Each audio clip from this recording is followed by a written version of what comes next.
Pada akhir 2021 lalu, warga Jakarta dikejutkan dengan tenggelamnya Masjid Wal Aduna yang terletak di Muara Baru, Penjaringan, Jakarta Utara. Menurut penuturan warga setempat, kurang lebih 11 tahun sudah masjid ini tenggelam seiring dengan penurunan muka tanah dan kenaikan air laut. Tenggelamnya Masjid Wal Aduna ini tak sekedar berita, namun menjadi alarm darurat yang menunjukkan betapa krisis iklim di Jakarta semakin ekstrim. Menurut pengamatan Lembaga Ilmu Pengetahuan Indonesia atau LIPI, dalam perubahan iklim di Jakarta semakin parah terutama di kawasan pesisir seperti Jakarta Utara. Akibat naiknya permukaan air laut, tanah di Jakarta turun 5 cm per tahun. Sementara di Jakarta Utara, angkanya bisa 2 kali lipat alias 12 cm per tahun.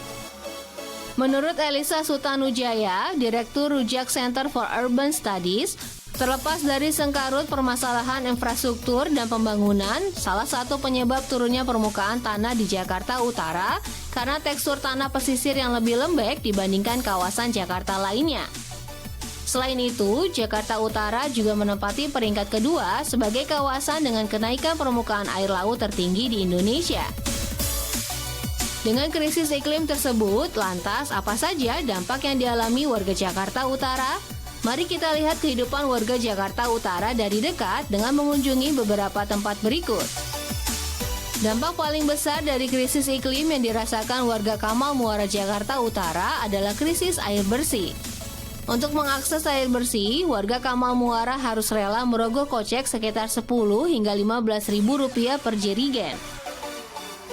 Untuk memenuhi kebutuhan air selama sebulan, kira-kira warga memerlukan ratusan ribu hingga 1 juta rupiah. Nominal tersebut tentu saja sangat besar bagi warga yang mayoritas berpenghasilan rendah dengan pekerjaan tak tetap. Anak Jakarta mungkin penasaran seperti apa kondisi air di sana sampai tak bisa dikonsumsi warga.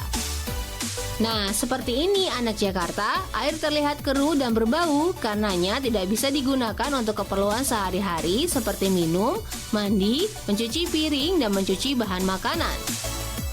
Profesor Ignatius Dwi Atmana Sutapa dari Pusat Penelitian Limnologi LIPI menjelaskan, ada 3 indikator sederhana yang menunjukkan kualitas air. Terlihat hitam berarti mengandung bahan berbahaya, berwarna keruh kecoklatan berarti tercemar, dan yang layak dikonsumsi hanya air yang terlihat bening. Nah, air di Kamal Muara ini masuk ke dalam kategori berbahaya karena warna air yang nampak kecoklatan dan cenderung hitam. Anak Jakarta bisa lihat sendiri bagaimana air begitu tercemar, tak hanya dengan sampah tapi juga kandungan minyak, oli, dan bahan berat lainnya. Tapi ironisnya, anak-anak justru gemar berenang dan mandi di sini. Bukan tanpa alasan anak Jakarta, nyatanya mereka memang tak mampu mengakses sarana hiburan yang terjangkau. Jangankan sarana hiburan, air bersih saja sangat sulit diakses anak Jakarta. Namun beruntung pada akhir 2021 lalu, perusahaan air minum atau PAM Jaya akhirnya mengaliri air bersih untuk warga Kamal Muara.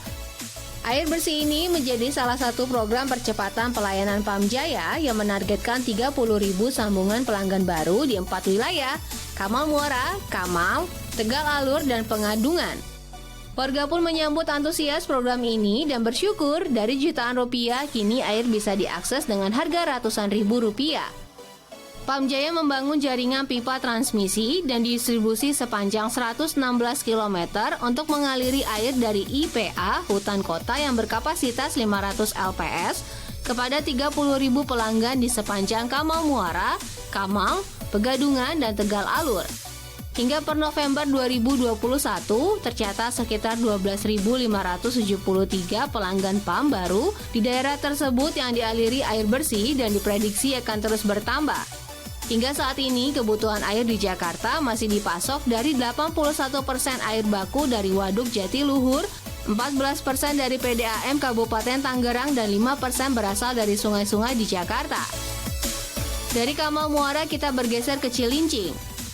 Pertama kali datang, mata kita langsung disambut tumpukan gunungan sampah yang berserakan, dari sampah plastik, styrofoam, hingga sampah domestik.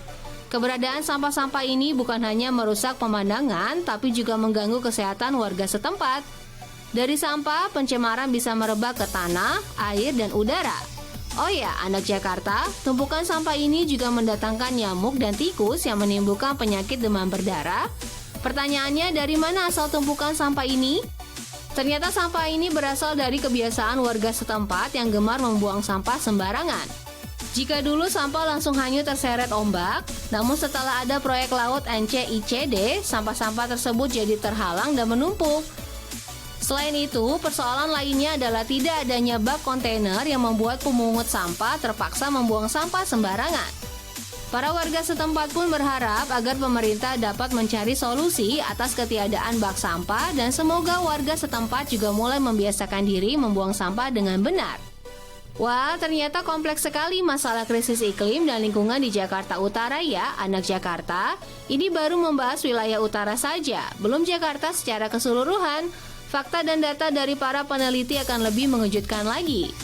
At least, kita sebagai warga dapat melakukan hal kecil seperti hemat listrik, tidak membuang sampah sembarangan, dan menggunakan transportasi publik.